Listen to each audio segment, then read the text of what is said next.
Welcome to the Accounting Arc Podcast, where analysis, reaction, and comedy collide to tackle the big topics from the world of accounting and beyond. Join our trio of transformation agents as they discuss the hottest topics in and out of the profession, from breaking down industry trends, to reacting to everyday events, to uncovering the hidden humor in numbers. With wisdom, insight, and a dash of levity, they're proving that accounting isn't just about the numbers. It's about life. Because after all, accounting is in everything. The Accounting Arc Podcast starts now.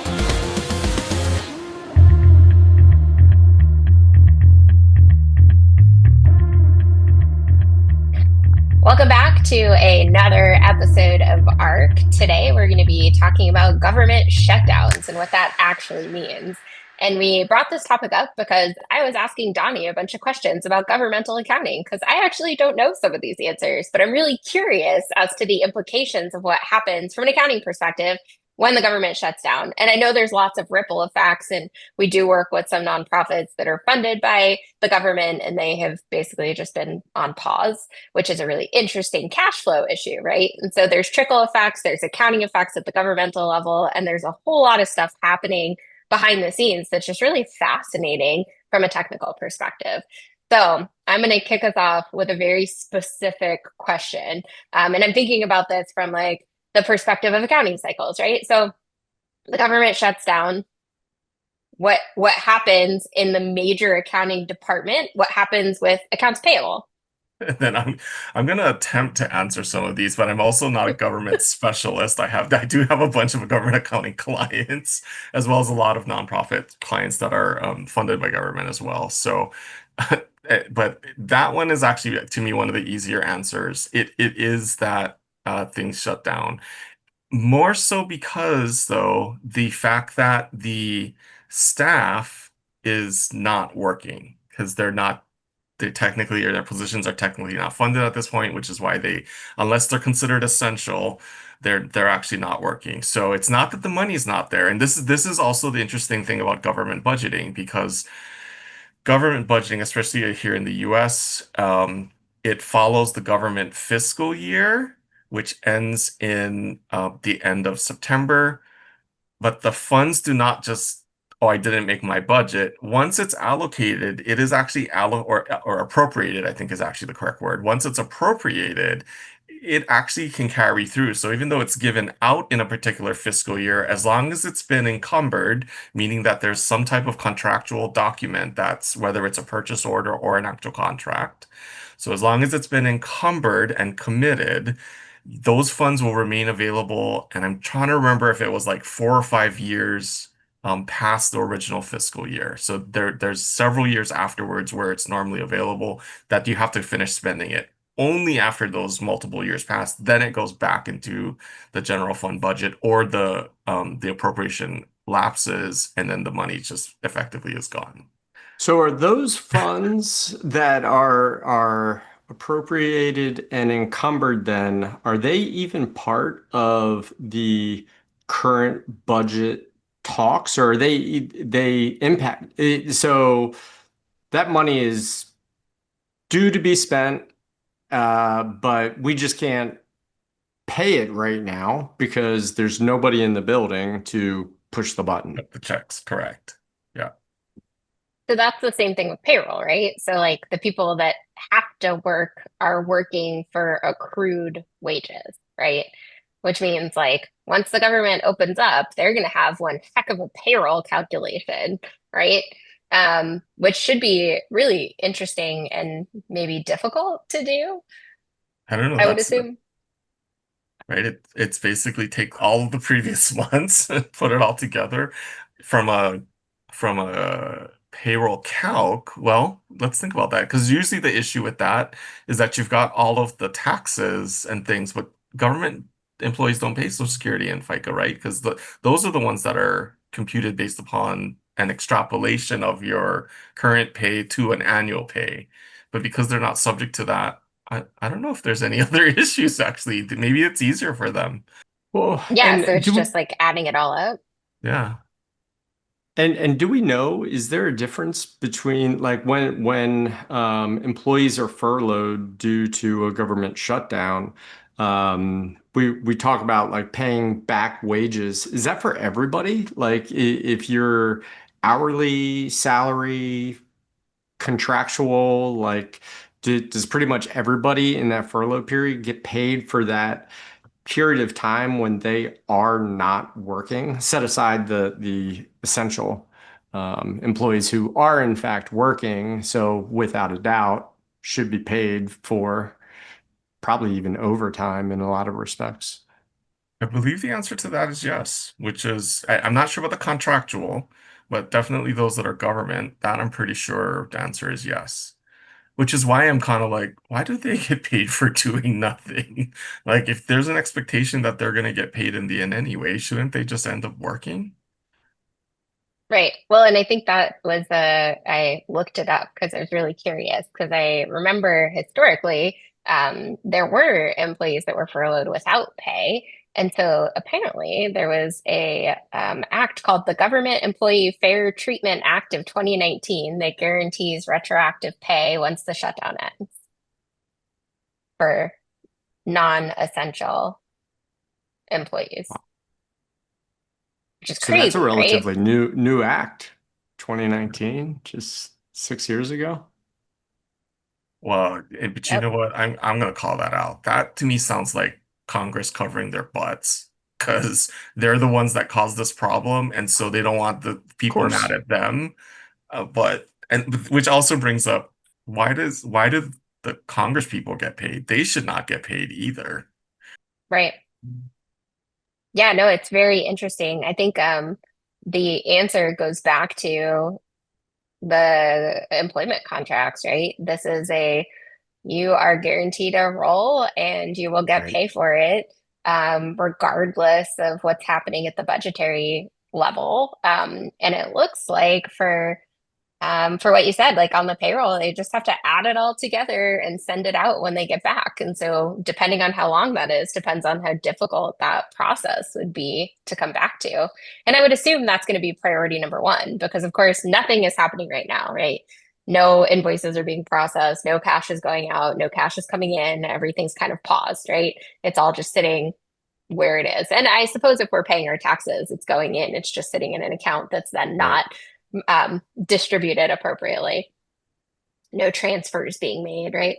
But then when they come back, they have to pick up all the pieces. And so payroll is probably priority number one, get everyone paid.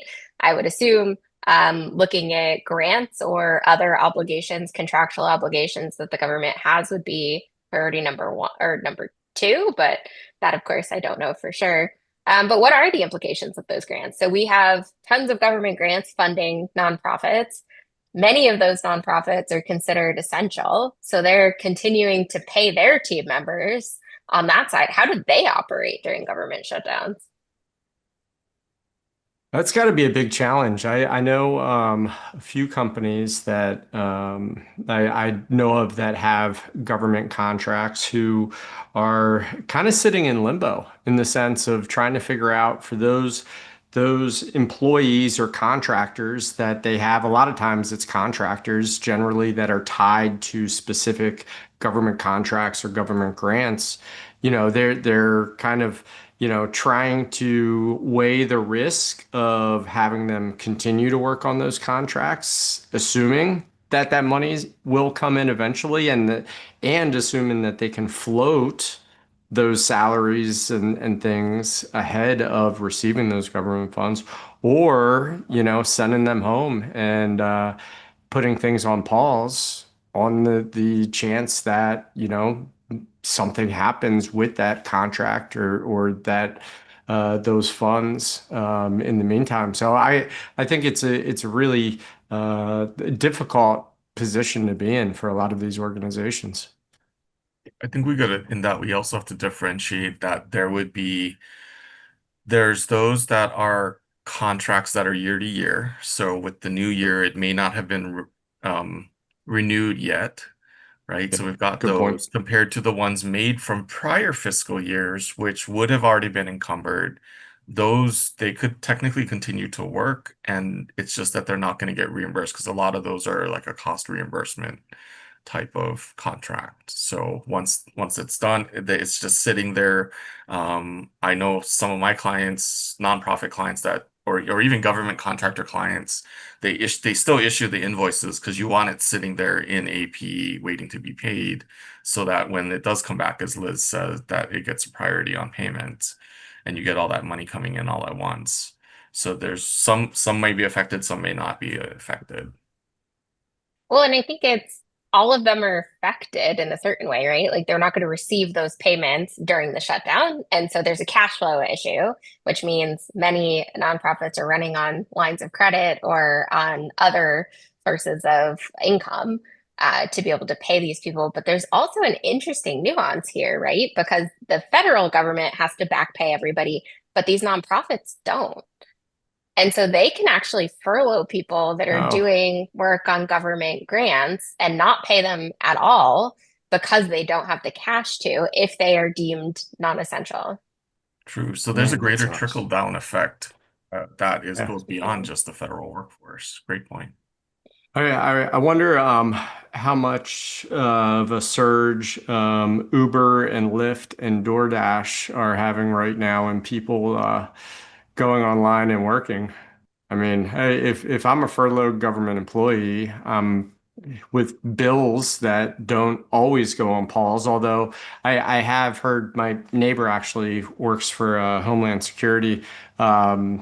They said they received an email from their mortgage company that said, like you can pause your payments in this period of time. So there are organizations who make accommodations for those government employees, but you still have bills to pay. You still have expenses to pay. I would imagine if I'm sitting there being furloughed, I have time right now. I'm going to find where I can what I can do really quick to go make some cash. And if you've gone through the steps to get approved to be like a Uber or Lyft driver, why not? Building on what you said, so my brother's both veteran, so former military as well as currently military contractor. He Yep. said that and actually when it happened before, the various military or government savings and loans and credit unions and stuff, they actually will give them effectively payday, or I guess it's not payday loan Oh, because it's free, because they know right. they're going to eventually get paid. So they make a lot of credit facilities available to them too. That's awesome. That's fantastic. So Wow. another accounting cycle is revenue, right? So let's think about what happens from that perspective. We have the IRS being the main collector of tax revenue, the biggest source of income to our government. I think a big chunk of the IRS team members are essential, but not all of them. So from my understanding, like the call center people are not there. Customer service is very, very difficult to get. Anybody working on like documentation or that type of work, right? They're creating the information that goes out from the IRS are not essential. But who is essential? Criminal investigations. So, just in case you were thinking about committing some tax fraud during a government shutdown, the criminal investigators are essential employees and still working right now. Who might not be working is the, normal audit staff, Right. the like policy training people, the administrative staff. There's also fewer people that are there to like post manual checks. So if you send a manual check, it might take a little bit longer for it to clear. And then, like I mentioned earlier, there are fewer people that are doing any kind of bank transfers. And so while it's just going into the treasury, it is sitting there until, everybody comes back from this shutdown. That also to me has some interesting implications if you think about back payments and right, all of these other types of things that may be accruing interest or things, and if they're not being processed and applied, that Yep. that I mean, I assume the system has something in it, but you got to go back apply and either reverse interest or I wonder how all that works.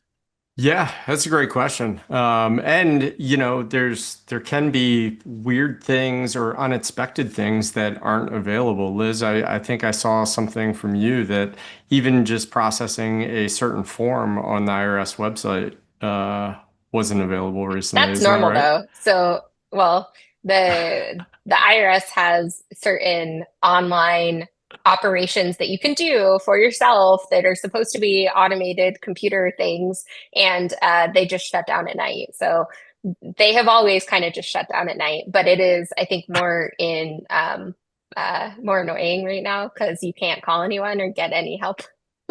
So you just kind of have to wait until they show back up. In today's world, cyber threats don't just target big businesses. They target you. Your small office or home office is at risk. There are a lot of solutions out there. Not all of them have the same level of security. The Soho Protection Package is designed to provide proactive cybersecurity solutions. If your firm is looking for assistance in developing your personalized IT policy, connect with an advisor today at link.improvetheworld.net/Soho Cyber. Gain peace of mind that you have the right technology in place to stay protected. Must be fun during these extensions. Yeah, well, it's really interesting too because I do think there has to be reconciliation done on anyone that owed money if it wasn't posted to their Sure. account appropriately or considered the date of receipt. But I assume that they have tools to do that in the background. I know that we get automated letters no matter what, so there has to be a system in place that handles those calculations. But it is very interesting if they pause these audits and let's say there's a big audit adjustment that changes when refunds are due or when Yep. taxpayers have to actually contribute that money, which could be significant cash flow issues back to the government. So A I think it's lot of really implications. right. And of course, like it changes the dynamics internally at firms, right? Like we can't really do a lot of tax resolution at the federal level right now. There's just where our hands are tied. There's nobody available to do it with or to. So now we're going to write letters in instead of getting on the phone with somebody. Those letters will sit in a big giant pile and be processed at the rate of IRS time, which I Yep. cannot tell you what that equals to normal time. There is some time dilation happening though. This all to me just further supports, well, if we're going to promise them back pay, everyone should just be working. Especially this IRS piece causes so much disruption, not just to us as an industry, but also directly to taxpayers who may be trying to do stuff on their own. Uh, It just doesn't make sense to me to not have all of these people working. And certainly with the IRS, I feel like one could make an argument fairly easily that generally speaking, the revenue operations of the government should be considered essential. Well, and some of it is, just not all of it, Right. right? Yep. Yep. And I think that Well, that's a nuance that comes to every government department, right? Figuring out what is essential and what is not. But I agree with you, Donnie. It is hard, and it's also a very interesting um, way to shut down the government, right? Like right now, we're battling politically and we're not agreeing on what the budget should be. And that is now causing literally everyone inside of the government to have issues one way or the other. Either they are paused pay, not getting pay, or they're literally not working and will get paid for that, which I think is also kind of insane. But the timing is a big issue to the economy as well. We have lots of federal workers, and that makes a big economic impact. But then you also have the fact that we're at the point where we could have automated payroll systems paying them without human interference if they really want everybody not in the office, right? So why holistically at the top level, why are we stopping all operations because of a budgetary disagreement? That's a really great point, and that's where I was thinking, part of what we really should be doing, and we've done this in other episodes, is shift to what do we see as the solutions. So to me, part of it is that everyone should be working. I think you make a great point as well for things, and we would need to, I think we could see because there's different types of funds in the government, and so those that are most likely going to continue. I think there could be that classification, Yep. right? That was then said, anybody that's on this type of funding, you still work. Right. Anyone that's on a little more discretionary funding or things that may or may not actually get refunded, those are the ones where it's like, okay, you maybe don't need to come to work if there was had to compromise on that. Well, there's always Yeah. a ramp too, right? Like this budget is not going to take effect the day it's passed. And so that's another piece of it where, like, if we're doing planning, like for anyone, and we're talking about approved budgets for next year, we're trying to figure out what's going on that front, whether it be a for-profit, nonprofit, doesn't matter when we're thinking about it from an accounting perspective, right? We have allocated budgets, allocated salaries, allocated resources. We also have, like you mentioned, different buckets of like core, not necessary, not necessary, and the not necessary, of course, is the first that's going to get cut. But there should be a piece of whatever budget is approved that is like, this is the bottom line of the roles we keep, the employment we keep, everything that goes forward, no matter what. And you should know as a government employee if you're in that or not. And then secondarily, if you are not in that, then you get furloughed without pay. You go, don't work during the shutdown. You have to wait and find out, is there budget available for this role going forward? Will I be continued employed after this? Maybe, maybe not. And that is very difficult for people to handle, especially with the types of low wages we're dealing with right now. But it is a opportunity to not cause so much discord in the entire country for some, political disagreements that are annoying most of us in the country. Well, and also from a solution perspective, to your point, Liz, generally in businesses, when we're budget planning, we're budgeting planning for a future period because things don't happen overnight, right? So the fact that we do not have an approved budget before the period in which that budget is supposed to be applied for is absolutely unacceptable. So there should be a due date, call it even conservatively September 1st, that an approved budget should be required. And if the government can't figure that out, then they should not get paid or back pay for every day that they can't figure it out. So if there's a month's worth of budget disapproval, it's not impacting the citizens of the country because we're not in that budget period, and they should not, like, they should just lose their pay. That's what they're being paid to do. They're being paid to pass a fucking budget. So if you can't pass it, you don't get paid. For clarification, you mean Congress should not get paid, right? Congress, what'd I say? Yeah. I'm sorry. Government, Yes. government. But Yeah. they even The get legislators. Congress. That's exactly right. Yes. Totally agree with you on that because that's their job. Yeah. The And do it ahead of time. Liz's comment actually also made me think of, so one of the budgeting techniques that I teach is to classify spend in, I call it ROI, but it's not return on investment. It's run, optimize, innovate. So run spend is spend you got to do to keep the lights on, keep everything operating, optimize more projects, things that I'm trying to get things better, innovate truly your R&D and like this is really different.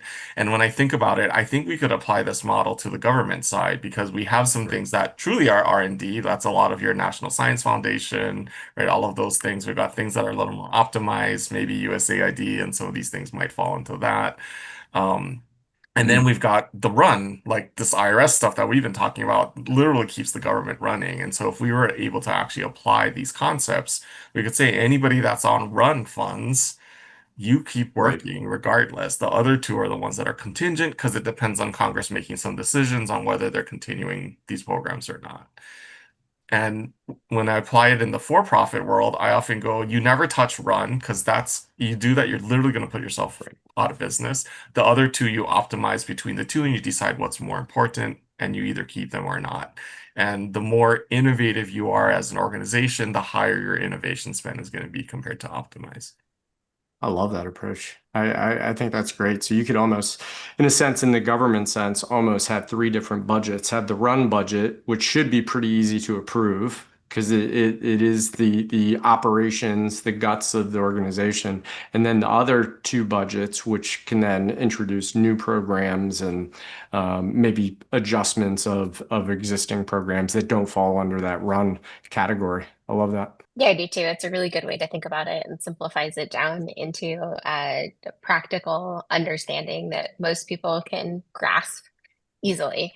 And I think that that sometimes becomes the deficit of most accountants in our planning process is we make things so convoluted and complex and interdependent that it becomes difficult to synthesize individually and well quickly, right? It makes it harder to make decisions. So I think it's a very interesting conversation around, the accounting side, what happens.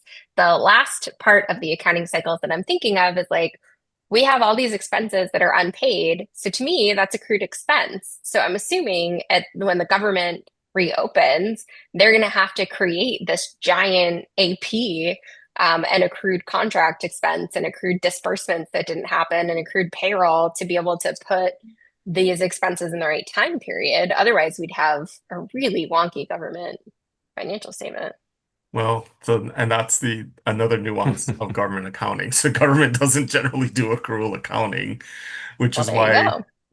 even like all of the pension liabilities and all this stuff, Social Security is not in the government financial statements. It is almost purely a cash basis. There are definitely some exceptions, but it is almost purely a cash basis. And it's tied back to this whole concept of every fiscal year sits differently. So Mhm. even though I'm expending funds in a current year, if they were actually encumbered in a prior year, they're considered part of that prior year. Wow. Okay. Yeah. So you So could effectively, we are going to have really, really wonky government financials.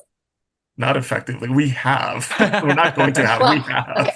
okay, Which is fair. why, I mean, I support the AICPA has been calling for That's right. years now. By Byron, you remember, right? All the way Oh, when we first started being on council, it, that was Greg Anton's thing back then was yeah, government should 15 be years ago. publishing accrual basis financials because that would That's definitely right. show the huge hole and problem that we have in the way the government is fiscally run. That's a damn good ending for that discussion on Yeah, you took us all the way from trying expenses to. to revenues to financial statements. There we go. Well, It's a I mean, wrap. honestly, these are the things I think about when there's stuff happening in our world. What is the actual technical accounting answer to this, and what does it affect, and how do we think about it? So, thank you guys for indulging my curiosity. And Donnie, thank you for teaching me two things today about governmental accounting that I otherwise wouldn't have known. I appreciate your expertise in this area. Obviously, not where I have focused my technical skills. I could go deep on how to structure AI, but if you want me to do a government financial statement, I'm going to have to go study for a couple of years. Just deploy an AI bot. You don't have to worry about it. Yeah, It's all good. ugh, need the data to train it. That's right. Well, this has been definitely a interesting conversation, and I think for me, there's just a lot of takeaways of the complexity of all of our systems and how they're integrated. And I hope for anyone who is being impacted by the government shutdown that it gets resolved soon.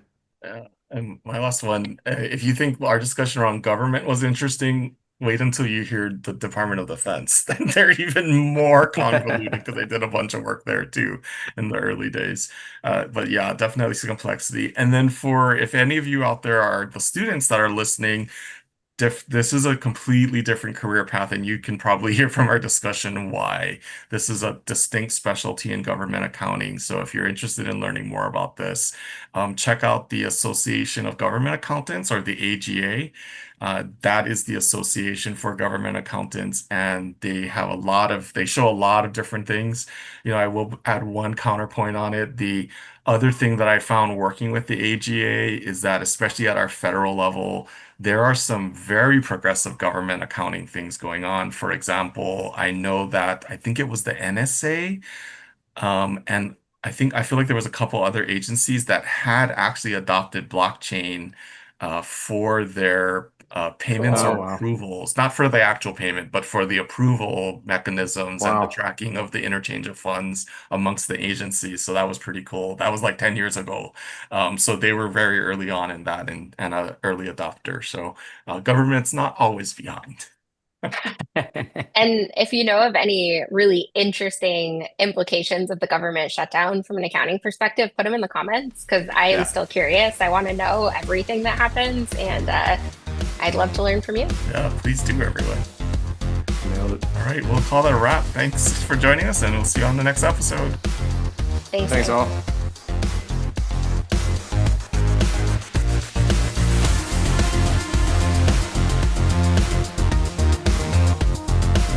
The Center for Accounting Transformation provides business professionals with a network for utilizing innovations that are ready for adoption, the training and resources necessary to apply those innovations, and an opportunity to engage the talent and community needed to further the pursuit of innovative accounting practices that drive responsible and mindful business performance.